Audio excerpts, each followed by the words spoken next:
Hi, this is John with WTI, and with one of my favorite pieces of dessert that I've grabbed from this month is the snack pack chocolate flavor.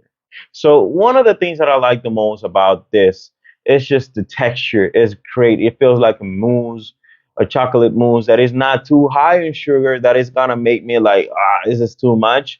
This is like the perfect balance, sugar, chocolate, the texture. If you just eat it out cold, just as your dessert. It's easy just to travel with into any other places. I mostly have one around in my house. And when I wanted to try this, I was like, well, let's see, maybe too much sugar. I'm trying to low down on them, but it's really good. It's well balanced. It's a well balanced mousse. You feel the flavor of the chocolate, the milk, the sugar is not too high, and it just tastes great. So this was John with Dolly ATI, and that was my point of view.